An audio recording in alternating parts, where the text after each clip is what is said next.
Hey all, thank you for joining me today. In this video, I'll be making the Mighty Morphin Power Ranger Blade Blaster, designed by me, Mr. Campbell Prince. Now, this build and print has been long in the making. I'll preface with saying this isn't the first time I filmed this. I'm actually filming me building this model and doing it all together, but I deleted the video, so hence this video's been late. But yeah, I have been dying to make this model. I've been requested quite a lot to actually make it. Now this comes in very simple pieces. You've got the red, the silver, the white, the black, the blue, and a bit of the AMS or multi-material printing, depending on how you want to do it. For the sign itself, as Power Rangers, I have two versions available: the multi-material / AMS version and the individual version. Links will be in the description below where you can download it. You can buy it off my Etsy store, you can download it from my Cults page, my Fangs page, and if you join my Patreon as well as my Fangs membership, you can get this all with the commercial license to sell Mr. Campbell Prince products. Now, getting onto support removal, as many of you know, it's quite a very simple affair. There were a ton of supports to remove, and like I said in my previous video, Bamboo Labs updates sort of made supports really a nightmare to remove, but they did a recent update, I think, well, 2 days from after filming this, or before filming this, which made the supports a lot better. They weren't stuck on us so tightly. They released quite smoothly. They didn't leave such an ugly mark on the actual print itself. Still could be better. I don't know what they've done, but it has improved slightly. And yeah, it was working really nicely. And for all of you watching, listening, wherever you're doing this, please, there'll be links in the description below for my children's gift fundraiser, where my goal is to raise as much money as possible so I can give toys for free to children around the UK. I'll be doing the packaging, the printing, the delivering myself. I just need help and support so I can buy more material, buy another printer, whatever it may be. But my goal is by December of this year, 2024, I want to gift as many toys, from dummy 13s to articulated animals to puzzles to whatever it is, as much as I can print. I'm going to donate it to children in schools, into homes, into hospice and hospitals, wherever I can. Doesn't matter what religion, what creed, what color. There'll be links in the description down below. If you could help fundraise and help the cause, that'd be amazing. Or just share it, share the link, share the page, post it on your social media, send it to all the massive 3D print manufacturers and 3D print filament makers out there, so they know what I'm doing. So the more help, the better. But anyway, back to the build. Yeah, this design process was quite tricky. I said I had to design this like 6 times and I had to print draft versions, because basically this does transform. This goes from blaster to blade mode, not just like the actual legacy product does and the toys do, which is really good, and I'm pretty impressed with that. The only issue was actually getting a hinge for the handle. So the sliding mechanism at the top, which slides it from blaster to blade mode, was quite fairly simple to do, but the handle bit, where to position it and how to position it when it's in blade mode and when it's in blaster mode, was a bit more difficult than I thought. But as always, there are some magnets included in some of my builds, so it locks into place. And designing this bit was pretty simple, just literally a bit of glue here and there. You don't need too much glue. Obviously you will need to put the two halves together, but in terms of the way things fit, I've made cutouts and marks so you know exactly where to go. Even if you're not watching this video, you can put it together. But with that being said and done, I'm gonna leave you for the rest of the video and I'll catch up with you in a bit.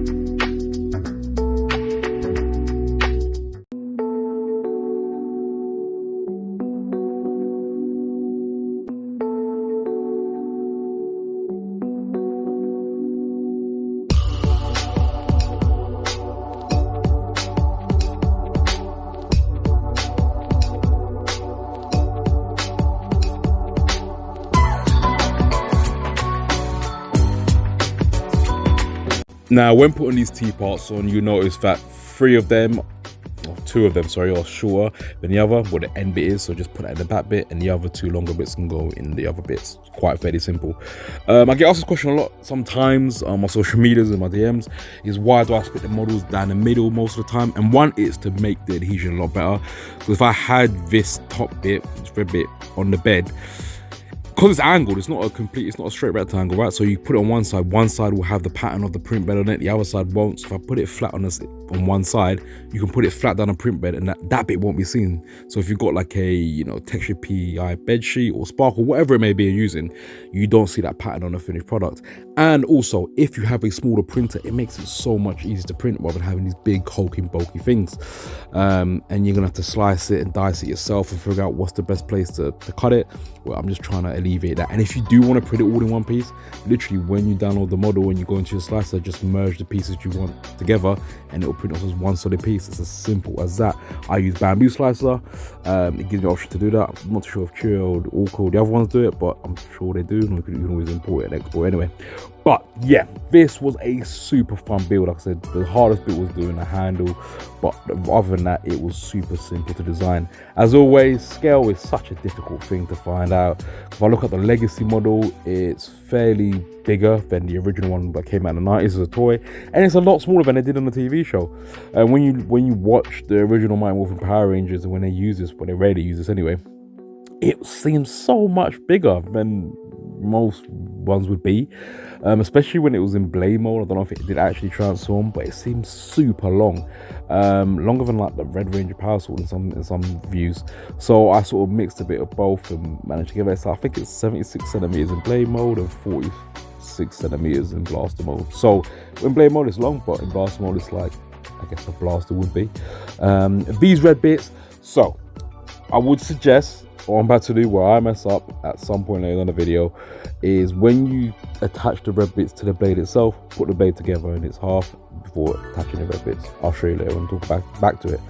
Now these claw bits, so in the actual legacy blade blaster and in the show, these silver bits, prongs, teeth, claws, whatever you want to call it, they are angled in to go into the body.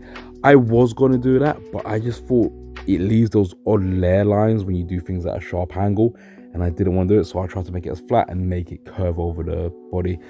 Once you download it and see the end product versus what it looked like in the show, you'll see that slight difference.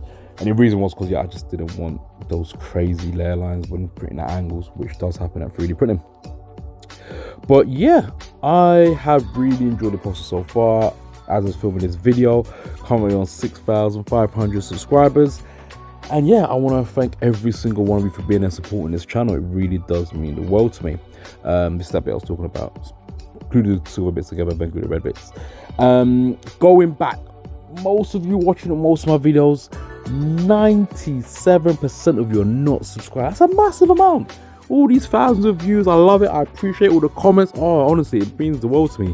But you gotta hit that subscribe button, people. Please like, subscribe, share. It does do a lot for the algorithm. It helps me do a lot more. It lets me know what you do and don't like. It lets me interact with you, and it lets YouTube know that, you know, people want to watch my stuff. So please like, subscribe, comment, all that beautiful stuff.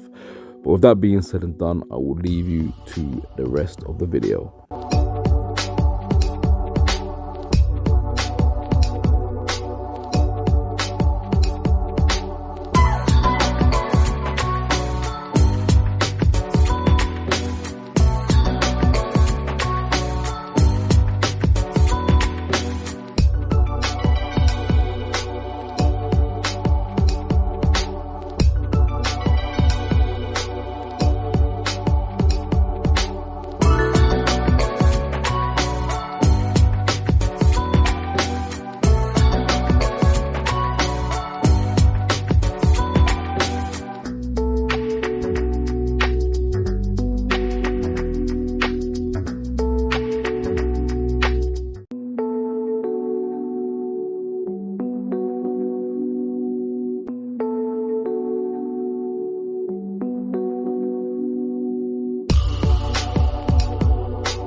Now, this version of the Blade Blaster that you're watching right now won't be the one that you get when you download it. I have slightly modified it since then.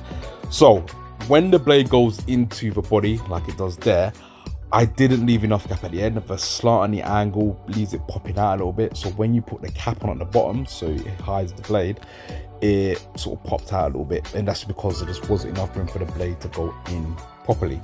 So I have rectified that. I have made it deeper, I guess, so the blade can be hidden.